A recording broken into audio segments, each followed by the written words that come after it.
স্বাধীনতার পথ চলা, কলমে সুমা রোজারিও। শুনেছিলাম আমরা পেয়েছি স্বাধীনতা, লক্ষ প্রাণের ত্যাগে, লক্ষ নারীর অশ্রু জলে ভেজা সাক্ষ্যে। তবু সত্য বলতে খুঁজি এখনো তার গভীর অর্থ। পরিবারে, সমাজে, ধর্মে, রাষ্ট্রে কোথায় তার মুক্ত স্বর?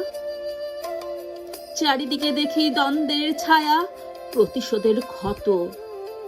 সভ্যতার বুকে জ্বলে ওঠে অস্থিরতার আগুন। খুন, ধর্ষণ যেন বিষ মাখা দিন যাপনের খবর। ক্ষুধায় নত মানুষের আত্মসমর্পণ দেখি নীরবের কঠোর। দেখেছি ধর্ম ভেদে ভুল বোঝাবুঝি, ভয়ের আধার। ক্ষমতার দম্ভে অসহায় মানুষ আজও কতবার হারায়।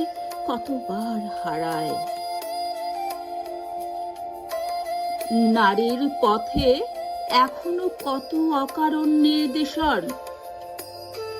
সমতার স্বপ্ন জেগে ওঠে, আবারও কোথায় যেন থমকে যায়। আজও প্রশ্ন জাগে, আমরা কি সত্যি বিজয় ছুঁতে পেরেছি, নাকি নীরব যুদ্ধ লুকিয়ে থাকে অন্তরালে? বিজয়ের পতাকা পেয়েও কি বিজয় জানাতে পেরেছি?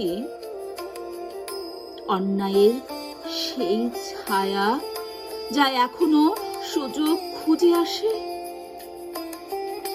54 বছর পরেও কেন আতঙ্কে দুলে ওঠে হৃদয়? কেন? নিজ ঘরে, নিজ পথে নিরাপত্তার হিসাবে আজও অসম্পূর্ণ কেন? নিজের দেশ, নিজের মানুষ, তবুও অপরিচিত লাগে কোথাও। ভবিষ্যৎ প্রজন্মের চোখে স্বপ্ন রাখতে গিয়ে ভয় জাগে গভীরে। ইতিহাসের পাতায় ভিন্ন ভিন্ন গল্প, ভিন্ন ভিন্ন ব্যাখ্যার ঢেউ। তবু আমরা লজ্জিত হই না, জেগে উঠতে চাই আবারও, জেগে উঠতে চাই বারবার। কারণ স্বাধীনতা শুধু অর্জনের নয়, স্বাধীনতা শুধু অর্জনের নয়, তা রক্ষা, মমতা, দায়িত্ব। যতদিন বাঙালি বাঁচে, এই পথ চলাই হবে আমাদের সভ্য।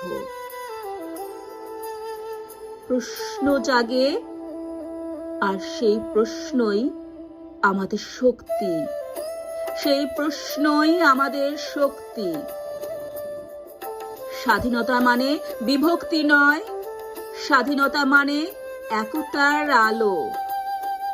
স্বাধীনতা মানে একতার আলো। বিজয়ের মর্ম একটাই, মানুষের প্রতি মানুষের দায়।